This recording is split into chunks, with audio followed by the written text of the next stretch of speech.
Welcome to the 2016 ISF College Football Title Contenders Preview. I'm Dan Sparrow along with Peter Katsarakis. We'll be running through the top four teams that we think have a chance of bringing it home. We also got some sleepers coming at you, so sit tight, kick back, relax, and enjoy the ride.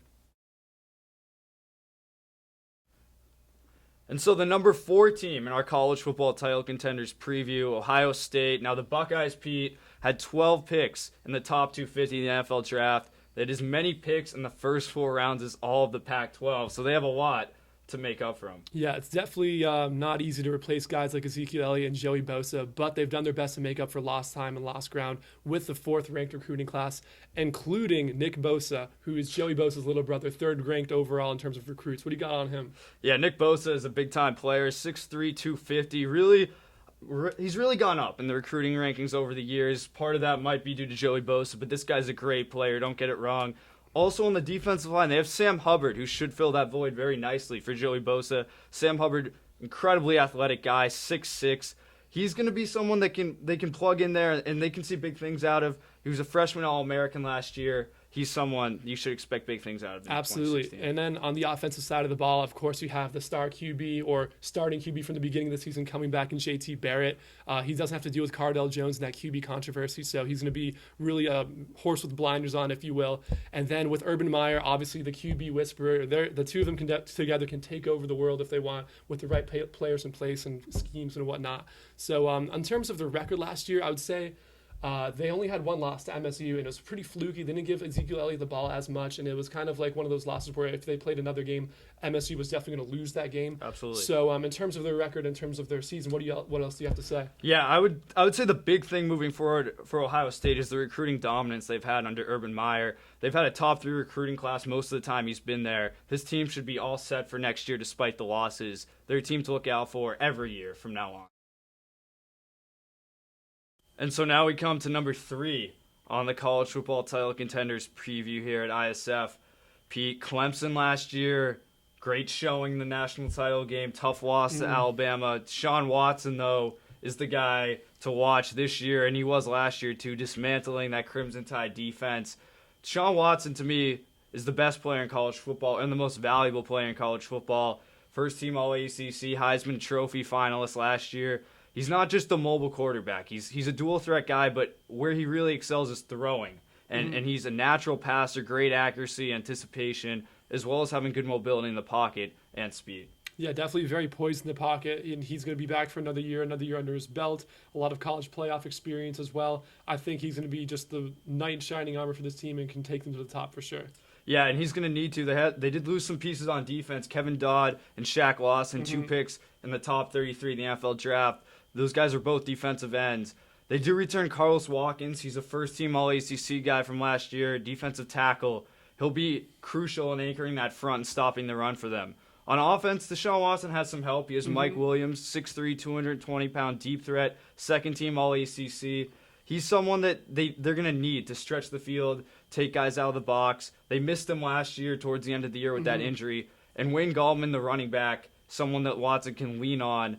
And with that experienced offense, they're going to be able to really destroy a lot of teams just on the ground with that run-pass option with Deshaun Watson. You know, I'm a big fan of wide receiver-QB relationships, and I think they really missed Williams at the end of that year with that injury, and having him back and another year under the belt for both of them building that chemistry is really crucial. Yeah, and so Clemson, number 3 in our College Football Title Contenders preview, is really because of Deshaun Watson, though. On the list right now for title contenders, we have FSU, Florida State University. Danny boy, what you got on Florida State? Well, DeAndre Francois, new quarterback in town for FSU. This guy, redshirt freshman, he's someone that you could come in and see some production out of. He's kind of a Jameis Winston type player, they're saying. Dual threat guy out of high school, highly regarded, highly recruited. Someone that, can move the chains running and passing. FSU is going to be handing the ball off to Dalvin Cook as well. That combo, having mobility at quarterback, could be really dangerous for them. The option game gives them a ton of possibilities. Now, as I mentioned, Dalvin Cook, arguably best running back in college football, explosive player, very good speed, straight line, and lateral quickness. He's someone to look for FSU. And then you also have Derwin James, who's a fantastic safety, hybrid-type player, 6'3". He's replacing Jalen Ramsey, almost filling that void. a very versatile player for them. Derwin James, arguably the top player in college football according to Pro Football Focus. That's a lot to get a compliment from them like that. And then you got Rod Johnson, a left tackle, 6'7". This guy's going to be an early pick someday in the NFL draft. On the offensive side of the ball, it's definitely safe to say that Dalvin Cook is going to have the weight of FSU on his shoulders, especially with that first-year QB coming in. However, DeAndre Francois fits the mold of that Jimbo Fisher offensive QB, dual threat, just like Everett Golson the year before, and then Jameis Winston a while back. So that offense is going to be cooking. I really think DeAndre Francois is going to mold and adapt quite nicely to college football, and I think it's going to be a great year for FSU. Yeah, and FSU has had great recruiting. You have to mention that over the last couple of years, rivaling Alabama. So that's a team that is loaded, ready to go next year. Also very good athletes on the defensive front. Florida State's a team that could easily be at the top of college football at the end of the year.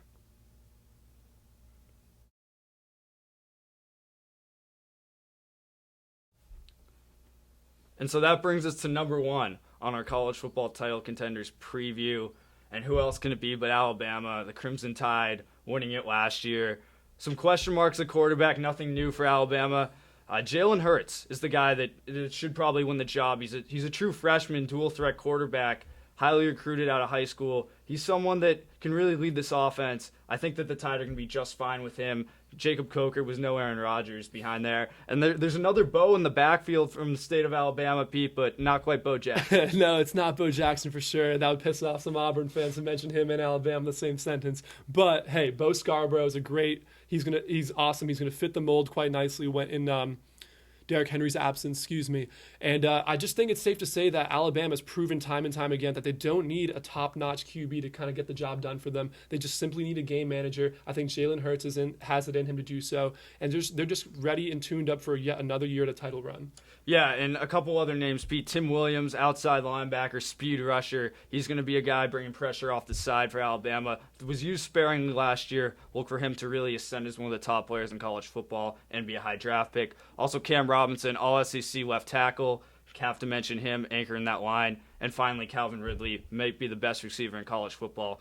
Alabama's loaded once again. No surprises there. They're at the top of our 2016 college football title contenders.